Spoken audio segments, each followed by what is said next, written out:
안녕하세요. 제가 또 오프닝을 맡게 됐어요. 여러분, 집에서 전자제품 뭐뭐 있나요? 그게 얼마만큼의 전기 에너지를 쓰는지 아시나요? 오늘은 그 전력량이 뭐고 그것을 어떻게 구하는지에 대해서 배울 거예요. 그리고 그 에너지를 쓰면 걔네들이 다 없어질까요? 아니면 다른 걸로 전환될까요? 궁금하죠? 오늘은 그거에 대해서 배울 테니까 오늘 수업에서 그 궁금증을 해결하시기 바랍니다. 오늘은 소비 전력에 대해 알아보는 시간입니다. 우선 2학년 때 배웠던 이 단어, 전기와 자기 부분 기억나시나요? 바로 오음의 법칙이라고 하며 전류, 전압, 저항의 관계에 대해 살펴보셨을 것입니다. 아마 매우 골치 아프셨을 텐데요. 요즘은 바로 전기 에너지에 대해 배우고 있죠? 지난 시간 발전소를 통해 전기 에너지가 생산되는 과정을 살펴봤습니다. 이렇게 생산된 전기 에너지는 각 전기기구에서 사용하게 되죠. 전기기구가 사용하는 전기 에너지에 대해 살펴보도록 하겠습니다. 가정에서 사용하는 전기기구들은 기구들마다 각각 사용하는 전기 에너지의 양이 다릅니다. 이를 비교하려면 일정 시간 동안 기구가 사용한 전기 에너지의 양을 알면 편할 것입니다. 이를 나타낸 것이 바로 오늘 배울 소비 전력이라는 것입니다. 소비 전력의 정의를 먼저 볼까요? 소비 전력은 단위 시간 동안 전기기구가 사용하는 전기 에너지를 의미합니다. 마치 속력의 정의와 비슷하네요. 속력은 단위 시간 동안 이동한 거리를 의미하죠. 소비 전력은 단위 시간 동안 전기기구가 사용한 전기 에너지를 이야기하는 것입니다. 그리고 소비 전력, 속력, 역으로 끝난다는 공통점도 있네요. 속력의 단위를 생각을 해보면 단위 시간 동안 이동한 거리를 단위로 나타내면 미터/세크로 나타냈던 것처럼 소비 전력은 단위 시간 동안 사용한 전기 에너지, 즉 줄/세크로 나타낼 수 있습니다. 하지만 소비 전력은 이렇게 나타내기보다는 약간 특별한 단위를 사용합니다. 바로 와트라는 단위입니다.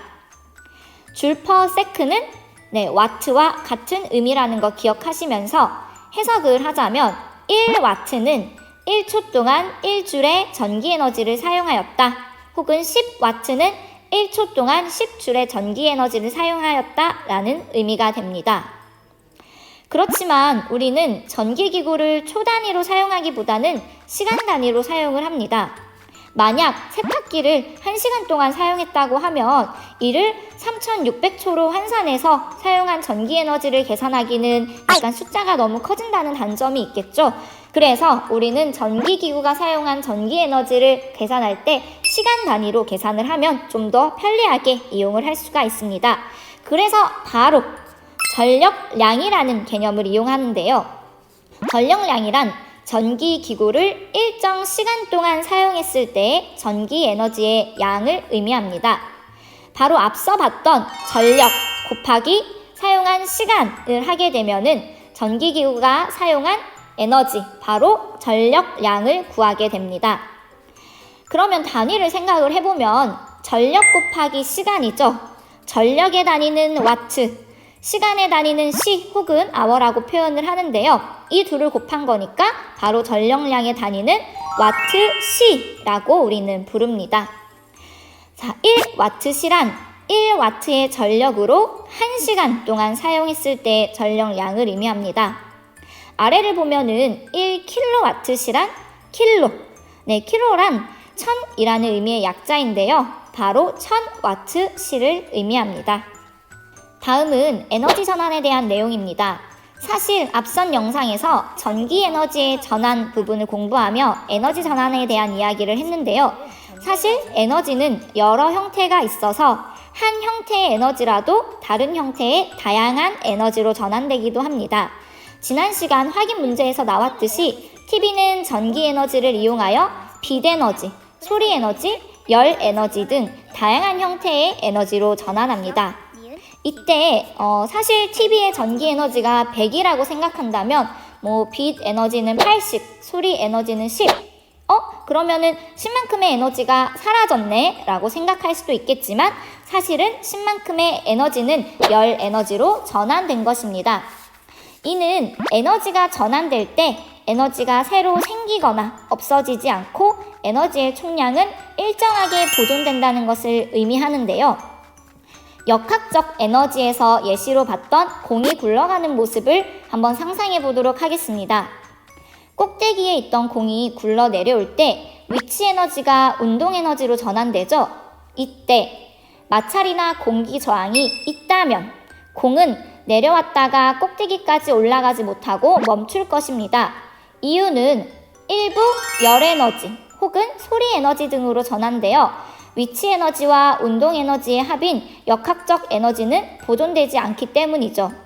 그러나 열이나 소리 등으로 전환된 모든 에너지를 합하면 처음의 역학적 에너지의 크기와 에너지의 합은 동일하므로 에너지 보존 법칙은 성립하게 됩니다.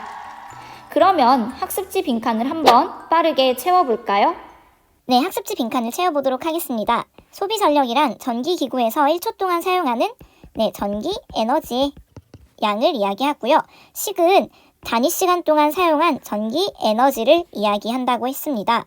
단위는 바로 와트를 사용하고요. 와트는 다시 표현을 하면은 줄 퍼 세크로 표현을 하는데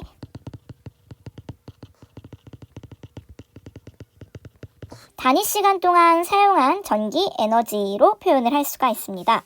그래서 우리 1kW를 다시 표현을 하면은 킬로는 1000의 약자라고 했죠? 1000W를 표현을 한 것입니다. 네, 전기기구에는 이러한 소비 전력이 표시되어 있는데요. 예시를 보면은 220V에 44W라고 적혀 있는 것은 이를 해석을 하자면 이 전기기구를 220V의 전원에 연결을 하면 1초 동안에 44W니까 44줄의 전기 에너지를 사용한다는 뜻으로 해석을 할 수가 있습니다. 네, 세 번째, 전력량의 의미를 보면은 전력량은 일정 기간 동안 사용한 전기 에너지의 양입니다. 사실 소비 전력하고 굉장히 비슷한데요. 소비 전력은 1초 동안이라면 전력량은 일정한 시간 동안 사용한 전기 에너지의 양을 의미합니다. 그래서 식은 전력에다가 시간을 곱한 것이고요. 단위는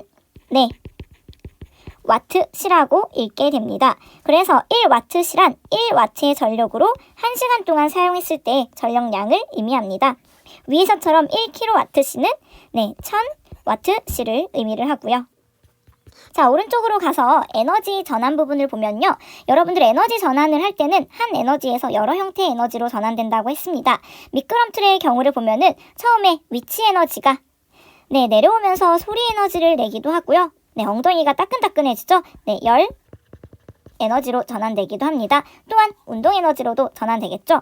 전기 자동차의 경우를 보면은 전기 에너지가 열 에너지 혹은 빛을 내니까 빛 에너지, 그리고 움직이니까 운동 에너지, 그리고 소리도 내므로 소리 에너지로도 전환될 것입니다.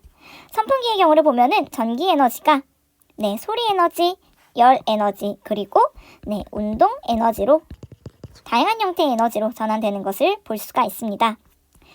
자, 이번에 보면은 주된 에너지 전환의 예가 나와 있는데요. 각 전기기구의 주된 목적을 생각을 하면은 이 칸을 채우기 쉬울 것 같습니다. 형광등의 주 목적을 생각하면 전기 에너지가 그렇죠. 빛 에너지로 전환될 것이고요. 발전기는 우리가 앞선 영상에서 봤었죠.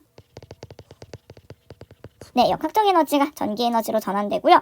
전기 자동차의 경우는 움직이는 게 아마 주 목적일 것이죠. 세탁기의 경우도 커피포트는 바로 따끈하게 물을 데우는 용도이기 때문에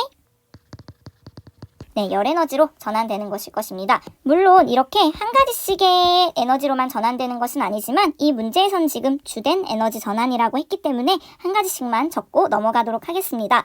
그러면 3번 모든 에너지를 포함한 에너지 전환의 예를 보도록 하겠습니다. 전등 같은 경우 빛도 내지만 전등을 만져보면 뜨끈뜨끈하죠? 바로 열 에너지로도 전환이 될 것이고요. 라디오의 같은 경우는 우리가 소리를 듣는 용도로 사용하죠. 소리 에너지, 그리고 뜨끈해짐으로 열 에너지로도 일부 전환될 것이다. 전철의 경우도 운동 에너지, 열 에너지, 빛 에너지, 그리고 소리 에너지로 일부 전환될 것이고요. 텔레비전의 경우도 앞에서 예시에서 살펴봤죠. 바로 빛에너지, 소리에너지, 열에너지 이렇게 다양한 형태의 에너지로 전환될 것입니다.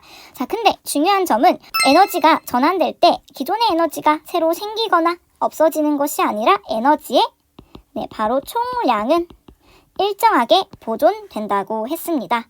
자, 그러면 한번 문제를 풀어보도록 하겠습니다. 네, 확인 문제를 보도록 하겠습니다. 소비 전력을 설명한 내용으로 옳은 것을 보기에서 모두 고르면 단위로 줄을 사용한다. 네, 아니죠. 바로 와트를 사용한다고 했습니다. 혹은 줄 퍼 세크라는 단위를 사용할 수 있겠죠.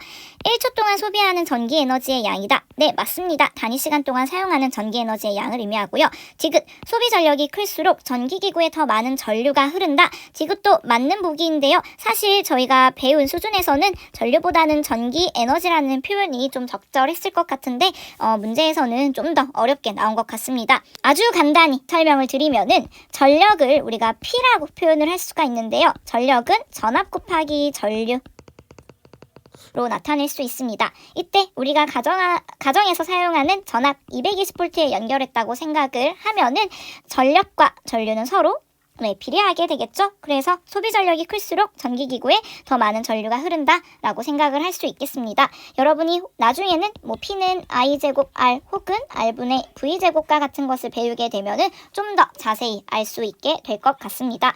우선 그래서 디귿도 맞는 보기이기 때문에 답은 4번이다. 아마 이 전류라는 표현보다는 전기 에너지라고 표현했다면 여러분이 풀기 더 수월했을 텐데 이 점은 선생님이 앞으로 참고하도록 하겠습니다. 자, 2번을 보면은 두 전기기구 AB의 소비 전력과 사용 시간을 나타낸 것이고요. AB가 소비한 전력량을 구하라고 되어 있습니다. 전력량을 구하는 식을 생각하면 전력 곱하기 시간인데 시간은 시간 단위, 아워 단위로 사용을 해야 됩니다. 저 옆에 우리 선생님이 표를 하나 더 그려보도록 할게요. 바로 전력량을 나타낸 것인데요. A 기구의 전력량을 먼저 구하면 전력 곱하기 사용 시간 100 그리고 B의 전력량은 600 곱하기 0.3 사실 20분인 거겠죠? 바로 180입니다. 이때 단위는 와트가 아니라 와트시를 사용해야 되죠. 바로 전력량이기 때문입니다. 자, 그러면은 A 기구의 전력량 100, B 기구의 전력량 180을 더하면은 바로 280와트시이다. 자, 3번을 보면은 에너지가 전환되는 과정을 나타낸 것인데요. 첫 번째 A를 보면 역학적 에너지에서 전기 에너지를 생산하는 장치 바로 발전기가 대표적으로 있었죠. 자, 그리고 이 전기 에너지를 전등은 바로 빛 에너지로 바꿔주기도 하고요. 근데 반대로 빛 에너지를 다시 전기 에너지로 바꿔주는 장치가 있는데요. 바로 태양 전지가 대표적인 예시입니다. 그리고 전기 에너지를 역학적 에너지로 바꿔주는 전동기라는 장치도 있다는 거 여러분들 하나하나의 예시를 반드시 살펴보시기를 바랍니다. 자, 그럼 문제 4번을 보면 그림 가는 통 안에서 액체가 회전하고 있는 것을 나타낸 것이고 나는 회전을 멈추고 정지한 모습입니다. 가에서 나로 가는 과정에서 액체와 통이 600줄의 열량을 흡수하여서 온도가 올라갔다고 합니다. 이때 600줄의 열 에너지가 생긴 거겠네요. 이때 가에서 액체가 가진 운동 에너지가 얼마인지 쓰고 그 가닥을 설명하시오. 중요한 조건이 있습니다. 단, 통의 외부로 방출된 열량은 없다. 자, 이때 여러분들 가에서 나로 가는 과정에서 바로 운동 에너지가 열 에너지로 전환되었죠. 이때 외부로 방출된 열량은 없다고 했으니까 전체 에너지는 바로 보존됩니다. 자, 그렇기 때문에 기존에 있던 운동 에너지는 600줄이었을 것입니다. 그래서 가에서 액체가 가지고 있던 운동 에너지 600줄은 나로 가면서 운동을 멈추기 때문에 0이 되지만 그 대신 열 에너지로 전환되어서 600줄이 생긴 것이겠죠. 감소한 운동 에너지가 모두 열 에너지로 전환이 되고 통 밖으로 방출된 열이 없고 에너지는 보존되므로 액체와 통이 흡수한 열량만큼 액체가 운동 에너지를 갖게 된 것입니다. 답은 600줄. 확인해 보시길 바랍니다. 여러분들 오늘 강의를 이제 마지막으로 6단원의 강의는 모두 끝나게 되었습니다. 선생님이 등교 수업과 병행을 하면서 사실 이제 모든 영상을 만들 수 있을지 좀 걱정이 되기도 합니다. 쌤이 되는 대로 만들기는 하겠지만 만약에 준비를 못하는 부분이 있다면 여러분들 위두랑에 올라간 또 영상도 열심히 꼭 보면서 공부를 해주시면 좋을 것 같습니다. 어쨌든 쌤도 계속 노력할 수 있도록 신경 쓰도록 하겠습니다. 그러면 오늘도 고생하셨고 다음 시간에 보도록 할게요.